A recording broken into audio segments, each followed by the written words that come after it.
Can you see them? They're all there. Oh, yeah. There's about 50 in there. Can you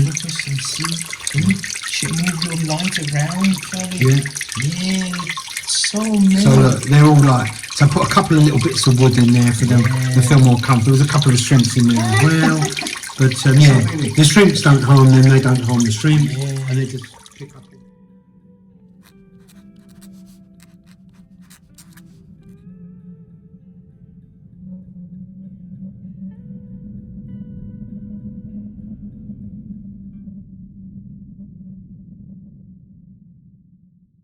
یکی از دوستانم هستن، از دوستان قدیمیمون. سالیان سال من با چارلی دوستم. بعد همیشه میام پیشش با هم صحبت میکنیم. یکی از تانک‌های توی لیوینگ رومشه که این کتیشایی که میبینید از اینجا دارن میرن بالا در واقع بچه‌هایی هستن که من بهش دادم و تکثیر کرده، همه جا هستن. چارلی. Yes. How are you doing, man? I'm just trying to talk with audience about Make sure you. you get my good side. That's fine. You're handsome enough. So, Charlie, we trying to like take a video of quick video of a tour, like video from your tank, and ask you some question about like technical aspect of how you can breed stuff and what do you think about, like experience wise, what do you think about this fish, and what's going to be the best way of people approach any tank, because whatever I know about your tank, usually they are kind of like really like freestyle, and you just usually based on the healthy kind of environment for fish rather than plants and adding like chemicals and CO2 and all this stuff people usually do. You're just going toward the more simplest way and more healthiest way. So I usually tend to like to use what they call hardy fish. So if anybody's ever going to buy fish from a shop, usually the better shops will classify stuff as what they call hardy, intermediate, and then maybe specialist fish. Exactly. So the hardy ones are the much better ones. Basically what it means is they can tolerate like larger parameters, differences in water temperature sometimes.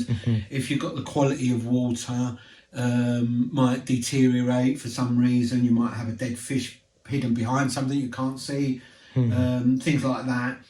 And so and also I tend to stick with stuff that's easier to breed for my tanks indoors, although I have in the past kept a more specialist fish that are harder to breed. Again, we're talking about people that are starting out for the first time that want to learn about stuff, then they're the better ones. They're certainly the better ones to use in your tank if you're just starting a tank, because you need to what they call cycle the tank from the beginning. And that takes a good 2 to 3 weeks usually. So again, you need to use these sort of hardier fish, because during that process of cycling the tank in its early days, you're going to get, and this is the sort of terminology you're going to need to learn if you're going to keep fish in a serious way, things like ammonia, the nitrite and the nitrates, which eventually all the bacteria that live on your filter, they will be able to cope with those levels or those high levels and bring them down. But initially you will get spikes. You will get like a high level of ammonia initially. And if you've got fish that aren't hardy, they will usually suffer a lot or perhaps even die. Whereas things like all of the live bearers, which are really basically 4 types, you've got guppies, platies, mollies and swordtails. So I'm in my tank here, as you've already filmed, you can see I've got guppies and I've got platies. And the added bonus with those guys is that they will breed, and you'll get loads of free extra fish. So which you can sell it to others. And then the other thing is, and I know Hamid hasn't mentioned it yet, but you can see the baby bristle noses. So I bought 4 bristle noses, that's these catfish on the top there you can see, and I bought 4 hoping that I'd have at least 1 male and 1 female to breed. Unfortunately, as it turned out, 9 months later when they were sexually mature, I had 4 males. Luckily Ahmed here came up with a long fin And I don't know if you can see it more maybe on these ones or even the ones that he just filmed on top. Beautiful. They've got beautiful long fins. Hopefully we'll get pictures or video of the female when we go upstairs to the other tank. Yeah. And you'll see what they look like full size. And fortunately she's been breeding. Yeah, that was really nice kind of a little bonus thing, wasn't it? Yeah, exactly. So in terms of your fish room, Charlie, I remember I used to come here. Like, how long was it? How long were friends? That must have been 20. What are we now? 2024. That must have been 2017, 2016. Earlier than that, yeah. I think I know you. I know you already for like more than like 9 years, isn't it? So it's a long time. So really quick, So it's what's happened to your fish room, because I really like interested in seeing that. Well, it's still all there, and you can do a film of that as well if you want. It's just being used as a dump site now for all the rubbish that we've got indoors. But unfortunately, with this cold weather that we're having in the UK, and with the ever increasing bills, I mean, electricity's gone up by ridiculous what it was when I first met you. It's probably something like 6 or 7 times more than it used to be. So it's just not really viable to run the fish room anymore, which is a shame because I love it so much. It does actually upset me actually that I can't do it anymore, can't afford to do it. So really basically breeding stuff in there, as you remember you used to see specialist stuff like from like Brazil, South America, which is where, you know, obviously in the United Kingdom our water's quite hard. They live and tend to breed in very soft water, the completely the opposite to what we have in the UK. Exactly. And so I had creating some like soft water for them was soft like water using an RO unit, which stands for reverse osmosis, which clears all the most strips of water of most everything, and basically creates it's like rainwater coming down from the skies. It's nice and pure. It's really good. But it wasn't so much that. It was obviously, like I just said, the heating just got to like ridiculous levels. And but I was breeding really nice fish and trading them to shops and selling a few here and there, basically covering the cost. But now it's just gone ridiculous, which is a shame.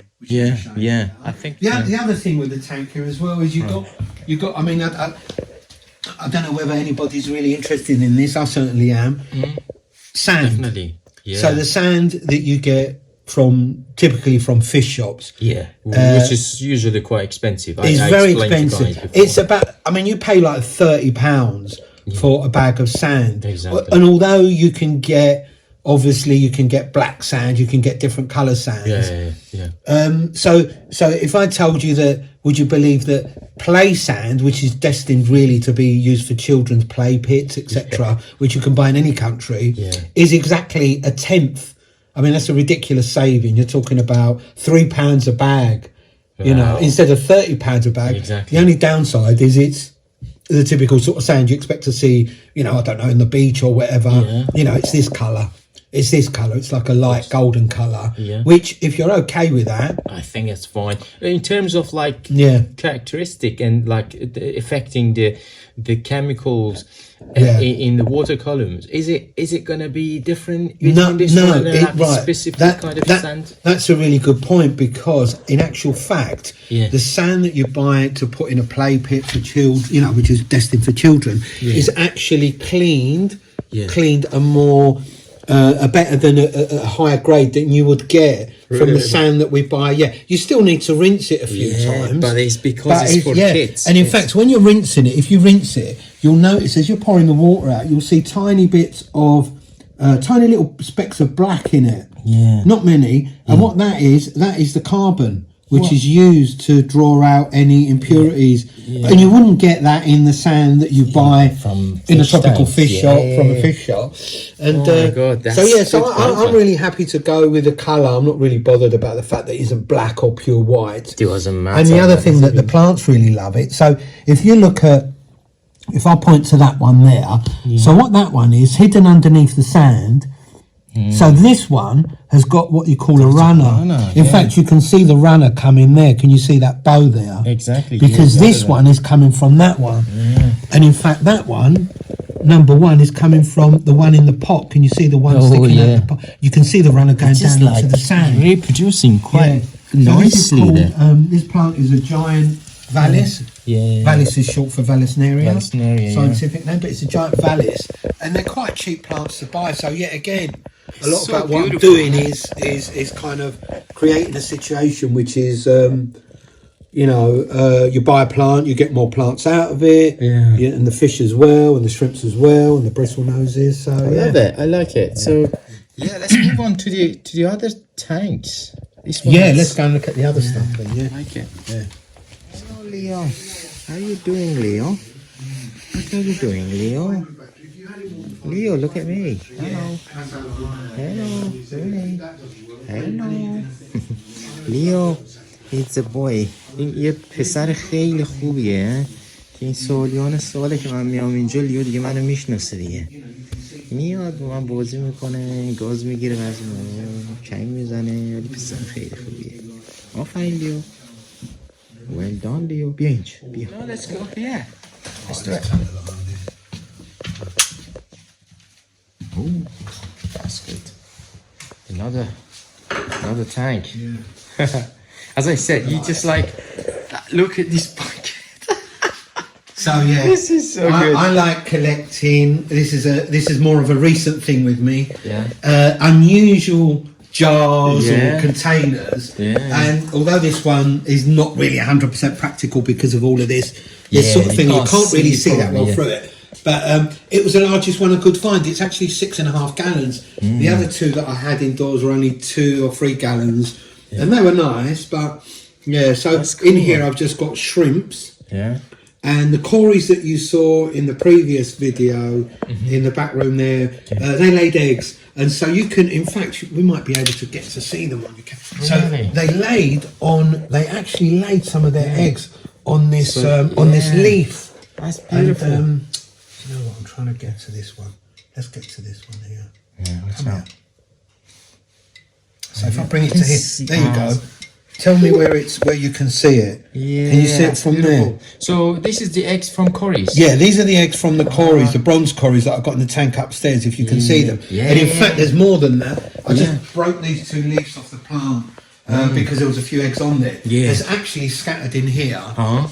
I poured them in. There's about maybe 60, 70 more eggs on the bottom. Typically, you might get half of them hatch. So that would be great. There'll be at least 40, 50 babies. So nice. So the cories in the living room just laid eggs on the leaves. You cut it off, put it there. Yeah. And is it any like a specific kind of temperature is there you're trying to preserve? Yeah. So things generally, the higher the temperature, the quicker they hatch. Like the faster the metabolism goes. But so I've got this sort of intermediate. It's about 72 degrees. Yeah. Which, sorry, I'm really old school, so I don't do in centigrade mainly, but I don't know, that's probably about 20 degrees. What's that? It's just in there. So yet again, a big mistake I made in here, which obviously none of you should do, is I had a container outside in the summer, and I noticed there was plenty of mosquitoes in there. Wow. Now you can buy those to feed the fish. They love them. Yeah. So of course I was getting them free out in the garden. But in collecting some of the water from the garden, I ended up collecting things. Now, common name for that is called a scud. That's just a general word. Yeah. They call it when they say scuds from the water. Yeah. So that is, I think it's actually a member. It's pretty harmless, actually. They do breed just like the shrimps breed. I think it is a type of shrimp. Really? But the bad one was the fact that I got these planarians. Yeah. Which you can see there's quite a big one there. And they breed like crazy. Yeah, that's a planaria. Yeah, nice. so they can affect the shrimps. Yeah. But I like the way you just like see this stuff as a part of like ecosystem. Yeah, of course. And it's not like trying to add chemicals and kill them and let the nature to overcome. Yeah, and I think one of the things guys usually saying is just like if you want to overcome the parasite, just let the actual like creatures in your tank to overcome them. And in fact they did when I had a few of the cories that I bred last year. Yeah. What happened was I put them in. Yeah. And they hatched. How are you doing that? Sorry, take a video. Yeah. Absolutely. We are now, yeah. And they, they hatched. And the baby cories cleared out loads and loads. But like you just say, you just let nature try and take its course. And things will seem to want to survive regardless of what you do. So by that I mean that the cories eradicated 99% of them. From the minute I took the cories out and put them in the other tank that you saw earlier, there must have been 1 or 2. And from 1 or 2 we go to 50 or 60, literally within about a month. So they seem to fight their way back. And, Exactly, So what I really need to do is dismantle the tank and just clean it out to get rid of them if I need to get rid of them. But they seem to be fine. I'm sure they must be picking off some of the shrimp, but the shrimp are still, they're breeding. Look, you can see 4 or 5 baby ones on here anyway. Yeah. So while they might be taking a small percentage, it's no real big deal. Exactly. And They live together, isn't it? Yeah, they all sort of seem to live there. Even with the shrimps, that shrimp that you caught in there walking about, you know, I tried clearing them out, but I missed a few. And they seem to be breeding and sort of getting by, but fortunately they don't breed as much as the shrimps that I've got that I want to breed. So that's that. Cool. Alright. ما بعدی میشیم که اینجا در واقع دستشویی حمامه، ولی داخلش یک محیط خیلی خیلی عالیه برای ماهی ها مخصوصا. Alright. That's beautiful. Look at this number of guppies. Yeah, so same sort of guppies as I've got downstairs, breeding like crazy. Plenty of hiding room in this tank, more so than the one downstairs, due to the fact that obviously I've got these pots, which is another thing I wanted to talk about, was that you can go yet again to tropical fish shop, pet shop, and you know the sort of amount of money they charge for ornaments that are that they want to sell you. It's quite expensive. Obviously you need to be really careful. You can't just go and put any sort of object that you find or see, as it might give off certain chemicals, can be dangerous. Affect but the water. Exactly, and it can kill your fish. Yes. But fortunately, I know through years of experience that terracotta, so most pots that we have in the garden, the terracotta, which is the pottery that you can see here. So basically bought 5 identical ones that they had for sale at the garden centre. And just put them free at the bottom and it's created lots of surface area, lots of hiding place for the shrimps, the guppies, anything else breeding in here. In fact, there's some Danios there, which probably are breeding in here. That's the Danio I gave you. Well, guess who gave me that? It's lovely, isn't he? Yeah, it's grown so much bigger in here, isn't it? Well, why? Because he's probably been, I know you might not want to hear this, but he's probably been eating some of the baby guppies. Wow. But there's so many, it's ridiculous. You know, I mean, we can talk in depth about guppies and their breeding habits on another video if you like. But they will have, each female will typically have between 20 and 30 babies on average per month. So if you've got 10 females, it's ridiculous. I mean, you just end up with so many. I've ended up trading some of mine, which is another thing you can do. You know, you can either swap with other people, or you can trade to tropical fish shop. Oh look, the mum's come out. So there's the female. You might as well get her now. So this is your female that you brought. Oh my god, yes. And in fact, I can tell she's very, very fat. She's very fat and she's ready to lay eggs again. Is it? Yeah, I can tell. When she goes up against the glass, you can't see from there. Yeah. But when she's stuck on the glass, you can see her belly, and her belly's quite large. Charlie, she looks so beautiful. Is she bigger? Does it help? It's better with a tall She get like a beast, man. Yeah, I know. This big bushy bristle thing on their heads, and you can't really see him. And in fact, if we do any more, it's probably going to frighten him. He's going to swim away and really hide. But I've actually I've got 2 males in here. I don't know which one it is she's breeding with, but she's breeding with one of them, obviously. Oh, look at this one. Oh my god. Charlie, you make everything is like a beast. Well, so how many times you feed them? Right, so that's the other thing. So you need to be really, really careful when you've got a tank, you've got fish in it, so you're feeding it. So every time you're feeding it, you're creating obviously more like waste in the water. Yeah. So you need to get to grips with what amount of food you're putting in. So therefore, the only way you can clean the water is by doing water changes. That doesn't mean clean the whole tank out at once. I will typically do about a 20% water change. Which is up to where? Can you show by hand how much is the 20%? So if that's 100%, 20% is about there, maybe. Not much. How long? How many times? Every week. But Every that's week, only because, so if you keep a tank at home and you just got a few fish in and what have you, you can generally get away with doing a 30 or 40% per month. Oh. But because I've got so many fish in here, and because I'm trying to grow on a lot of the babies from Ahmed's female or my male, what have you, I do kind of like double that probably, don't I? So I'm still doing 10% a week or 30-40% monthly. I'll do about 20% a week just to sort of help them, which means I can feed that little bit more, which means they can grow a little bit. So, all right, Charlie, what is your mystery? All fish, they are super happy in here.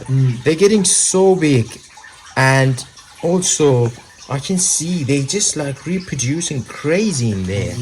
So is there any particular things you do in here? So the water changes. So can you feed them now? I just want to see how you feed your fish, because they're all right, so I've actually got it. Well, one of the things I do is I've got them on an automated feeder. So typically, people working, they might feed once a day. I've got as well. You've got the same electric. So the good thing with electric feeder, you feed X amount per day, but with an electric feeder, you can say, right, instead of feeding that much once a day, I'm going to divide it into 4 and feed 4 times a day. Because in nature, to answer your question, fish won't go along and suddenly have a big breakfast and then a lunch and a dinner. They will pick up bits. So spreading the feeding more over a day is better. The other thing is obviously the water quality, so the water changes. And then also you've got a filter, which is handy with video because you can see it.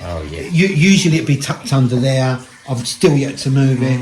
So it's quite a large filter. Eheim. It's the Eheim Pro 2, I think it is. And then it's just like simply. So let's take this off because there's some other stuff I need to show you. So it just feeds back into here. Nice. And typically, if you can get this on video, this should be here. I know that should be here. So in fact, the water level should be a bit higher, so you don't listen to that noise all the time, which you can catch. But I've only done this because I've built. So we've got even more babies from Ahmed's female and my male in here. So she laid the eggs obviously in the tank that you're looking at, and then what I did was, let's move this out of the way, you'll be able to see them. So cool. So I put them in here. What I did was I created my own sort of there. Can you see them? They're all there. There's about 50 in there. Should move your light around, Charlie? So many. So look, they're all like. So I put a couple of little bits of wood in there for them to feel more comfortable. There's a couple of shrimps in there as well. But the shrimps don't harm them, they don't harm the shrimp, and they just pick up all. And then just basically by putting some holes in the side of here. I don't know if you can see it from there. Pinprick holes, obviously, so the fish can't get out. And then so you just put the holes there. The holes are there. Like have the circulation of the water. So basically. This wouldn't, as I said, the Eheim filter return flow would be underwater, but I put it higher up there. And then we got two of the jets going like there. Polystyrene there. To help it flow. It's just a normal kind of simple way of stuff like a little Tupperware pot. You can obviously, again, you can buy these things from the shops. It's just. They're probably about half the size of this, so I just wanted it because of the size. I made it myself because of the size. Fish have got more room to move in. Also, plus I can make it lower down to the surface of the water, which then means I can sprinkle some of the water going back in to keep. So, although they're in that small tub, they're like in a virtual quality of the whole tank, even though they're trapped within that area. And that's fine for them for the first few weeks. They're about 2 weeks old now. And so when they get a bit bigger, an old female puppy. She doesn't look well, but you can see from the size. I can tell from the size, and I know that I've had her for a long time. Okay, so guys, this one, let me to explain it in Farsi to them. In Mahi, این یک گوپی پیره، خیلی پیره. فکر میکنم نزدیک how old she is. I think probably around like 3 years. I don't think they live longer than 2. I personally have had, I don't know how old she was when I can't remember where I got from the shop. So she was sort of adult size-ish then. Yeah, about 2 years. Guppies generally tend to live 2 or 3. But in that period, once sexually mature at 6 months, she has 30, 20, even if she has 20 babies, that's what? Well, you work it out, 12 months, what, 120, probably 200-300 babies in their lifetime easily. So, another thing is with the plants as well. I know, let's talk about, actually talking about the plants, talking about him. He's big, but he's just an algae eater.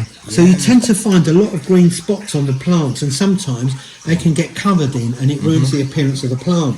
So what he does, he'll go around and he's constantly nibbling at the algae and he will pick all the green bits off. So I've got again another 2-1. They're getting big. I probably bring them here as well. You can take that one back if you want. No way. Charlie, can I ask you? That's the ball I gave you. Do you know, I was wondering where I got that from. I gave you. What's I really wants to give it back to me because she's not healthy. Take it. Because what happened was, so because of the bristlenose catfish, their suckers are quite hard. These plants are called anubias. It's a family. There's different types, smaller ones, bigger ones. They're thick. They're very thick plants. They're so hardy. They're the best plants to buy if you're thinking of buying plants. But so I look in the tank and I see this bulb trapped up in the corner with 2 leaves, and I'm thinking, where the heck did that come from? And so I thought, well, I'm going to put it in a pot, and it's thriving really well. It's got about 1, 2, 3, 4, 5. It does about 6 or 7 leaves. The biggest one will fall, and then it will do another. I have to show you when they fly. How they look. They look really they grow nice. bigger than that, do they? Yeah, man. I will show you. So this one was in my tank when you came to take. And I said, take this and see how you're going to get with it. And I tried to find in my other tanks. I couldn't find it. And I thought I have more.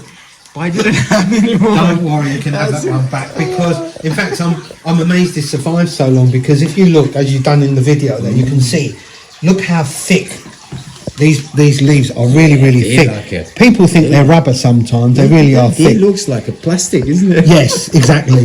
That's a better description than I just gave. Look at that.